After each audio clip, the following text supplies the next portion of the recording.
All right, well, everyone, you're listening to WSB Stony Brook. I'm now joined by three of the members of local band Thracian. How about you guys introduce yourselves and give us a brief history of the project? My name's Anthony. I became the singer about 3 years ago, and that's me. Nice, that was great. My name is Joe. I started the band with Sean back in 2006. I play drums. Band's kind of evolved a lot since we started, but that's me, Sean. Yeah, I'm Sean. I started the band with Joe, and I play guitar. All right, so let's get this interview rolling. Looking at your history, looking at your Facebook page, you guys had a long history. You had some member changes with bass, and you're still kind of finding a definite lineup and trying to get a definite sound. So, what was that process like in finding to get the right people involved, and finding people that have similar music tastes or kind of a similar idea in mind in creating a certain sound? I think when we first started out, our sound was, I actually don't even know how to describe our sound when we first started out. Our singer kind of was writing lyrics that were on this weird wizardry type path, and our sound was just completely different from now. We went through a whole different bunch of guitarists at first, and then we met our friend Dan, who unfortunately is no longer part of the band, but he was with us for about 10 years, and he really helped us develop our sound to the more, we did a lot of djenty stuff, a lot of deathcore, and then Sean has that I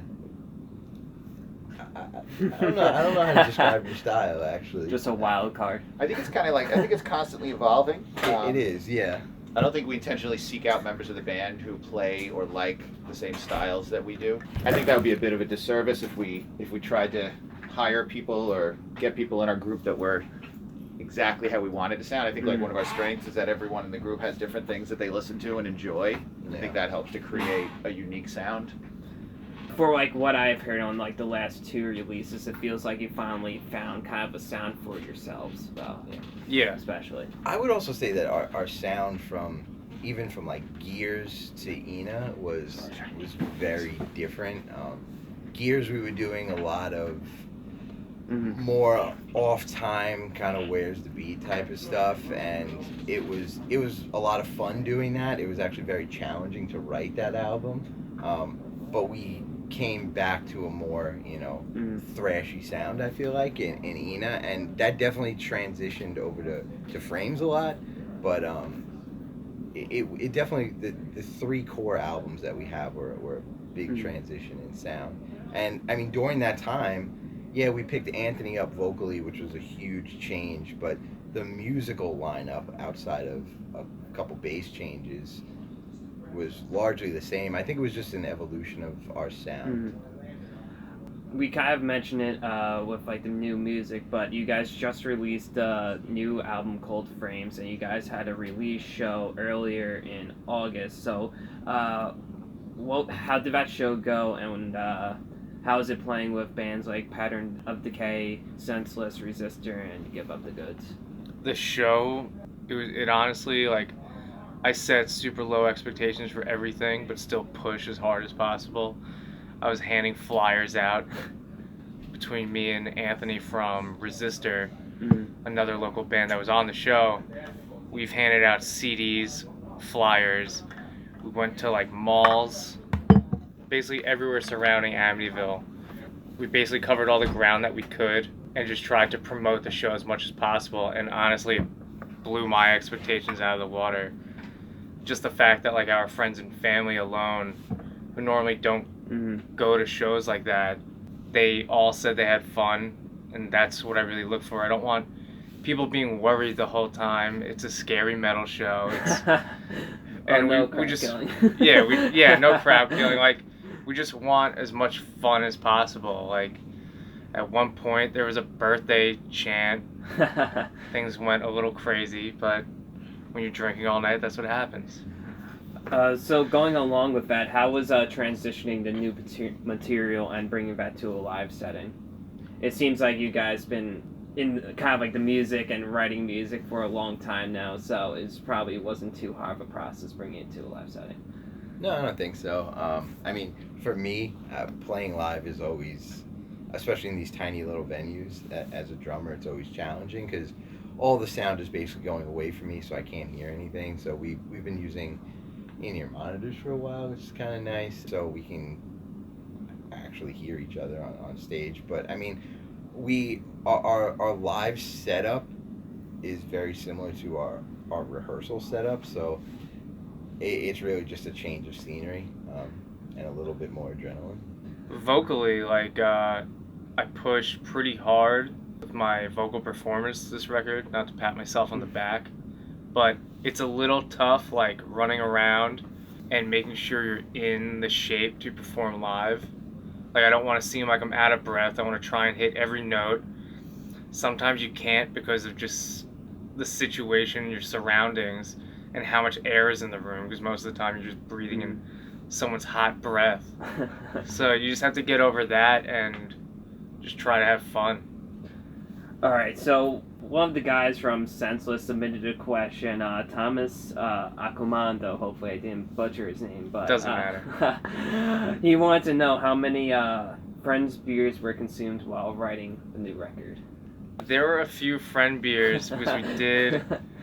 It's a term I've coined on a few nights where I'll leave a beer at someone's house, and then I consider that as, well, I left a beer, so that means I can have as many beers as I want out of your fridge. It's a parting gift. Yeah. Okay. So I didn't finish a beer, so yeah, like if I leave one beer, that means I can drink 12. It's just the rules. So how many would you say would equate to one song for you guys? Oh, a beer, a song? Well, the whole recording process, I think we killed. I can't. I can't. I cannot drink when I record drums just because. No, I mean, but throughout the pre-production? whole process, yeah. I think we killed at least. Are we There were- talking like from? All right, we gotta get the studio, chart out. Whole, you know? FBI. Yeah, Are we talking from like studio rehearsals of writing all the way through the? I think it was like 224s. I think we killed the whole. Sure, why not? Couple cases. It was Just go definitely with 2 that. cases. All right, so before we start talking about the new record, how about you guys share some of your favorite EPs or LPs from this year? This is Anthony's spot right here. Hold on. So LP, Encyclopedia of music. This guy. my album of the year. Oof. That new Knocked Loose. Oh, that's solid. That new Kill Switch Engage, and then the band I saw last night, Slipknot. Like, you know what? I'm just gonna say it's Slipknot. That's my favorite LP. EP has to be our buddies in Resistor, Chapter 2, The New Plague. It just came out Monday.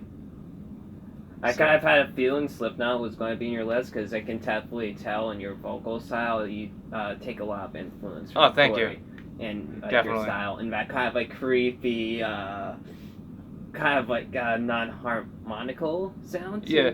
Uh, I definitely steal a little too much, but that's a compliment. Thank you. I mean, I don't really look. I don't follow the timing of records, what's an EP and what's an LP, but I do have to agree with Anthony. The new Slipknot record, I was waiting for it for a while, so I really do enjoy that. And I wasn't expecting to enjoy the new Kill Switch album as much as I did. I actually listened to it for the first time. Yeah, last people week. were like insane, like on Facebook and everything, with the old vocalist coming in for a song. Oh, that song's so sick.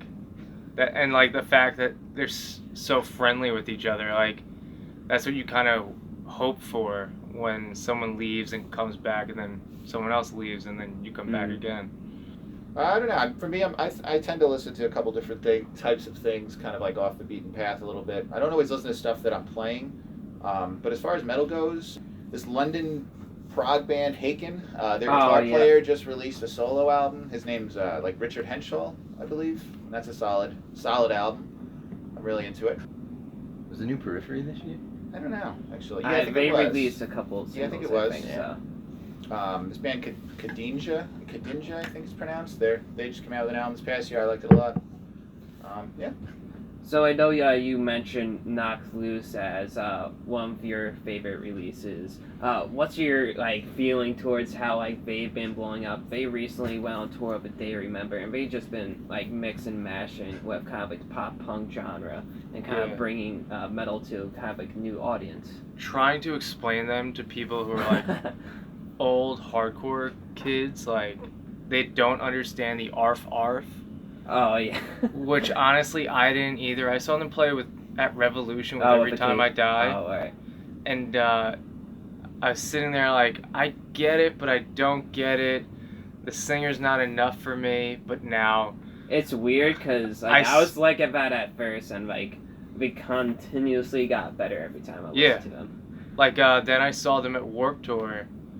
Not the last actual Warped Tour. And dude, they stopped playing and the whole crowd sang arf arf.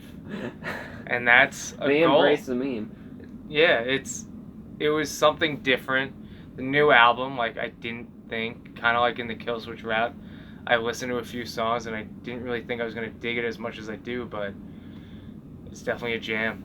I think it's been hyped up all year. I think everyone's been waiting for it. Yeah. That's all I've been that hearing about. and Tool. So I think Tool's kind of the on Friday. opposite. So. Yeah. Yeah. You won't hear the end of that on Friday. I'm excited for Tool. And their whole release to digital streaming services. I think it's crazy. It's good for rock and metal. You have a band that has such a big, thick catalog. Put it out and let everyone be able to hear it, even though Spotify and Apple Music isn't really going to give you any money. Let's start getting into your record Frames. You guys released it about a month ago. Let's start off with the album art and the album name, Frames. So why did you guys go with the title and the album art to represent this work? The title, it's not a concept record, but it kind of talks about different parts of my life. And I feel it's just I use the word framework, but I just didn't like how framework flowed, and I just one frames, and it fit perfectly enough with the lyrics. It touched on little points, little key points, and so that's why I mean we all kind of came up with it as a group, but that was thrown around more than the others. Yeah. So we liked it and it stuck. Did you happen to have does the artwork go along with the Yeah, because it's a broken camera lens, right? lens. Dan came up with the artwork idea because frames, we didn't want just broken frames on a sandy beach. We wanted to do something different. So Dan was well, we'll use a camera lens because you take photos, and then that's more you see your point of view, and that's a camera. A camera can take physical or digital shots of what you see. So it's a frame. Yeah. I would say the inside art is, I don't really think that follows any kind of specific the inside art to me kind of touches on two sides of relationships that I've had in the past. It could be male, female, anything. That I can't give an opinion because I only looked at the digital thing, so I never seen the inside artwork. Oh, wait. But anyway, let's start off with the writing process. What is your process in writing a song, whether you started out with MIDI, just start off with a kind of jam session, drums, guitar, whatever it may be? It mostly starts out with Sean. This guy right here. Yeah, I'll come up with a lot of the ideas on my own, and then bring them to the group, and then we'll refine them from there. Some of the songs though on that album came together pretty organically, I think. Some of them came together through rehearsals. Some of them were last minute additions to the studio. So that happens a lot. And we wouldn't put it out there if we weren't confident with it. It wasn't like it was rushed and we weren't satisfied with it. But I did a lot of writing of drum parts in the studio actually. But, yeah, I think it's just like a testament to us working together. Yeah. You know, He like, we've usually been together brings so long. something in, and he'll only have maybe a verse and maybe like a piece of a chorus, and then him and I'll just start jamming it out at the studio while we're taking a 5-minute break, and then that just kind of runs into a writing session where I'll start playing something, or our rhythm player will start playing something, and it just sparks the other person to just start to jam along. I don't think we actually. I think the best time for us when we write is actually when we don't plan on writing. If we go to the studio and say we're writing tonight, we don't come up with anything. We'll have some ideas that we kick around, but we generally start throwing those out. It's the times when Just someone, that spark of genius. yeah, someone takes a pee break, and then everybody else in the room just starts jamming, and then all of a sudden you have half a song, and we just kind of run with that. Is there any changes you made to the production process as compared to Ina? However you say it, I'm terrible. It's Ina, you were at the first time. Nice. At least that's right. Yeah. I don't even know how to pronounce it. You say it anyway. I mean, it's two different studios. I mean, you could take that. You ran with those studio choices, which they were all good, but the production value is totally different. They sound completely different. Ina, we recorded at Liquid Studios. My friend Dan used to live in the same town as me, and literally like around the block. So it was so easy to like go do vocals like after work or something, and like that was a different vibe. It was just, I mean, I was still finding my place in the band at that time and trying new things out, because I left Carve Your Niche right before that, and then Thracian played their first show, and then I wanted to work on new material right away, because I mean, I like the old Gears stuff, but I couldn't really find a home within the lyrics or even the vocal style. And when you're not comfortable like that, it doesn't seem genuine. So you just want to, let's make new stuff, push new stuff out. And but then with Westfall, it was, when we recorded Frames, it was, I don't know, it seemed more relaxed, and like everyone just kind of did their thing. Felt more confident with kind of like new lineup. Like we were happy with what Liquid did, but you don't want to do the same thing twice. Like we would work with Liquid again, no hard feelings at all. It's just you want to try to do the next step, make something new. You don't want to repeat yourself. I think it's grow. Cool that the two albums sound vastly different. Yeah, I think all our releases sound vastly different. Yeah, they do, and I love working with Liquid. I actually, recording drums with Liquid was one of the simplest processes ever. I think recording drums with Liquid was quicker and less painful than recording at Westfall. Not that it was painful recording at Westfall, but it was just more of a relaxed environment. And Liquid with Ina, we sat on the songs for a while. We did sit on the songs for a while. It was much more meticulous, I think, writing than Frames. Frames was much more like natural. Like we wrote it and then we just put it out. Like we didn't second guess it. We didn't rewrite a lot of the parts. We just kept them as is. And then Frames, we got Billy added to the mix, which was a huge addition. Yeah. And he really sat with his parts and figured everything out. It's always nice to get like another person's outside kind of perspective on like how to do that or that, because like everyone has like this different musical touch that they have. Yeah. Very kind of like a fingerprint in a way. You'll hear if you know like different. Yeah, producers. no, definitely. But this time you guys worked with Stephen Murphy at Westfall. So what was it like working with him, and what do you think he added to your guys' album? He added a lot to the vocals from my end. Like, I went to him, I'm open to everything. I wanted to hear every outsider's perspective, because that's the person that's going to listen to it. I don't really care about me. I want to make sure that I love it and that someone else will connect with it, at least one person. I don't want people to just not give it a chance and just hate it. Like, I want, I don't know, the connection. That's all I'm really looking for.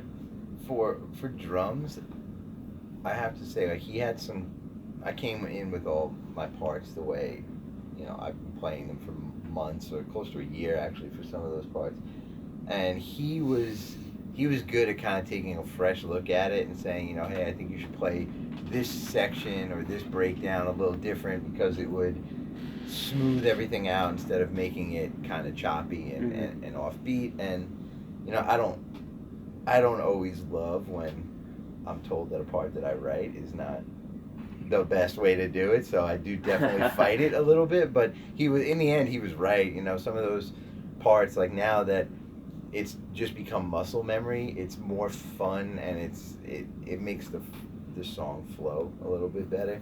It made it less work. Yeah, ultimately the parts that he changed up made it a little easier to play them, especially live, and it just made them flow. Like sometimes when we write parts, I try and be I always try and be creative, but sometimes I get a little too creative with it. So he was actually able in a lot of instances to just come back and be like, hey, this is a cool part that you're doing, but if you do it this way, I think everything will flow better.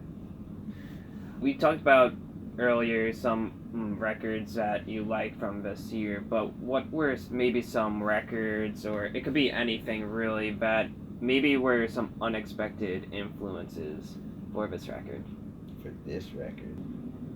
It could be maybe something you listened during making, really anything. I think I'm always inspired by Lamb of God. Like that dude's one of my favorite drummers. Unfortunately, he's not in the band anymore, but he's been one of my biggest influences for a very long time. And there's also a drummer, Alex Rudinger, who's recently been playing with Whitechapel, who he always plays on a bunch of different records, and I'm always listening to his YouTube covers and stuff, and I like a lot of his, like, the drum chops that he has and just the different creative ways of playing things that he does just always kind of impresses me. So I have to say, like, I definitely, even though I'm nowhere near as good as that guy is, but I always draw inspiration from somebody like him, and definitely Chris Adler too. I don't know. I think it's strange with like certain songs. Like I don't know. Sometimes we'll play a song and we'll put together a song, and people will say, "Oh, that sounds like blah blah blah," and I'll be like, "I don't even listen to that group." Like it's weird. Like right, certain songs will sound like certain bands, and I'll be like, "I don't even listen to them." I'm like, what are you talking about? How you know? Yeah. So it's like I don't know. The influence doesn't always come across. All right. I've gotten so many different ones. Like I've gotten Keith Buckley from Every Time I Die. Daryl Palumbo one time someone said, which I'm a Glassjaw fan. But me personally, I've been stealing a lot from, and I'll admit it straight up, Tim Williams from the band Vision of Disorder. Like he's a huge influence. That we contacted him, and he actually reached out and asked if we wanted to play that show. What was it, December 8th of 2018? Yeah, it was late in 2018. And that's how we got on that show, because I was talking to him for a little bit. All right, so before we get into some lyrical stuff, do you guys have any music videos planned for the future?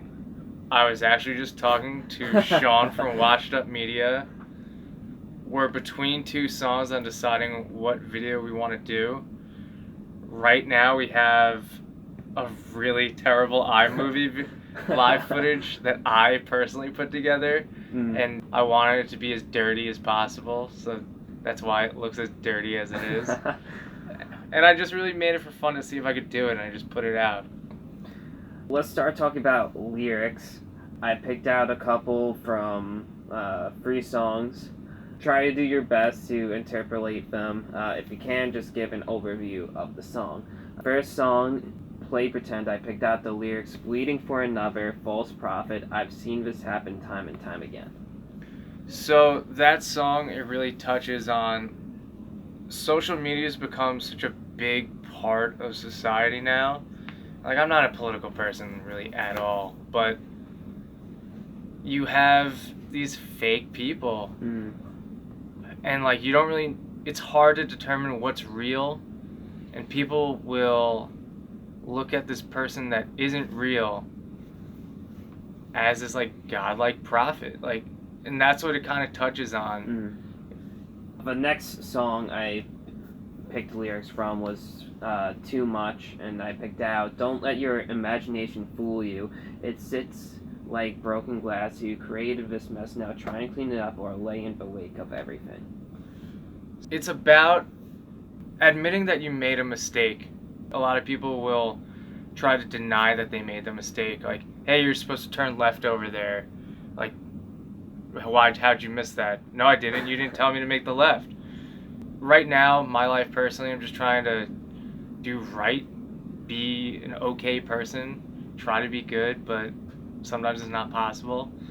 But it's about just admitting you have flaws and just trying to fix them no matter what. Even if you don't, at least you tried. The last song, Malediction, I picked out the lyrics, Bring on these demons you speak of, maybe they can answer some questions.